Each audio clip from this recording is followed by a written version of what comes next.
नमस्कार, दमदार 11 के इस खास बुलेटिन में आपका बहुत स्वागत है। मैं हूं आपके साथ अंशिका पाठक। कर्नल सोफिया कुरैशी पर विवादित बयान देने के बाद मंत्री विजय शाह की मुश्किलें लगातार बढ़ती जा रही हैं। एक तरफ जहां हाईकोर्ट के आदेश के बाद मंत्री के खिलाफ इंदौर के महू में केस दर्ज किया गया, तो वहीं अब उनके मंत्री पद पर भी तलवार लटकी हुई है। सूत्रों की माने तो उनके इस्तीफे को लेकर आज शाम तक फैसला हो सकता है। तो वहीं इन सब के बीच मंत्री विजय शाह ने अब सुप्रीम कोर्ट का रुख किया है और हाईकोर्ट के आदेश को चुनौती दी है। विजय शाह ने याचिका में अपने बयान पर माफी मांगी है और जल्द सुनवाई की मांग की है। तो ये 4 तस्वीर आपको दिखा रहे हैं, समझिए कि अब तक क्या हुआ। बहादुर बेटी पर विवादित टिप्पणी करने का नतीजा कुर्सी हिला दिया है और अब मंत्री के बोल बिगड़े। पहले तो दूसरा, हाईकमान से फटकार, तीसरा, हाईकोर्ट के आदेश पर एफआईआर दर्ज हुई है और अब मंत्री ने माफी मांग ली है, लेकिन सुप्रीम कोर्ट का दरवाजा खटखटाया है माफी मांगने के बाद।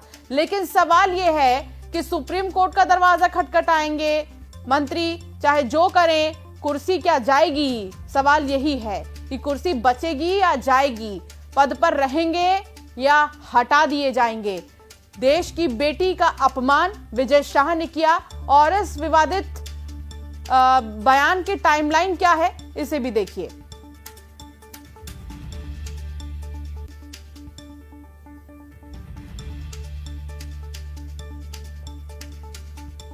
विधानसभा सीट वाले मध्य प्रदेश में 47 सीट आदिवासी वर्ग के लिए आरक्षित है। 21% आबादी जो है वो आदिवासी वर्ग की मानी जाती है और विजय शाह जो मंत्री हैं जिन्होंने विवादित बयान दिया है वो इसी वर्ग से, इसी तबके से आते हैं। इसलिए बीजेपी संगठन के लिए कोई भी निर्णय पर पहुंच पाना मुश्किल हो रहा है। बीजेपी में लगातार बैठकों का दौर चल रहा है, मशक्कत जो है वो चल रही है। कल देर रात भी सीएम के साथ प्रदेश के अध्यक्ष वीडी शर्मा और संगठन के महामंत्री हितानंद शर्मा ने मुलाकात की। आला कमान को इस पूरे मामले में रिपोर्ट भेजी गई है, ये भी जानकारी मिल रही है। लेकिन ये पूरा मामला सामने आए 3 दिन हो चुके हैं और करीब 3 दिन बाद भी बीजेपी की ओर से अब तक कुछ अगर दिया गया है तो वो है बयान। कोई ठोस एक्शन बीजेपी की ओर से अब तक नहीं लिया गया है और यही बात कांग्रेस को बैठे बैठाए एक मुद्दा दे रही है और पॉलिटिकल माइलेज दे रही है। कल कांग्रेस श्यामला थाने पहुंची थी, वहां पे थाने में कांग्रेसी घंटों बैठे रहे और विजय शाह पे एफआईआर की बात की। हालांकि देर शाम होते होते स्वतः हाईकोर्ट ने इस पूरे मामले पर संज्ञान ले लिया और उसके बाद एफआईआर भी विजय शाह के खिलाफ दर्ज हो गई है। अब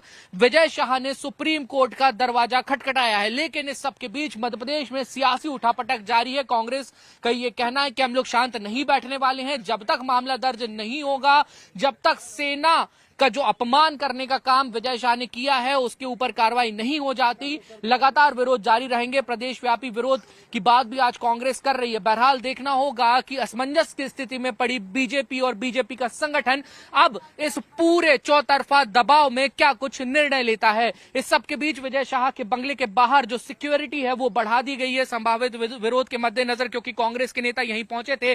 कालिक पोत दी थी विजय शाह की नेम प्लेट पर और इसके बाद से लगातार हम देख रहे हैं कि अलग अलग स्तर पर अलग अलग तरीकों से जो विरोध के स्वर हैं वो फिलहाल उठते हुए यहां पर नजर आ रहे हैं।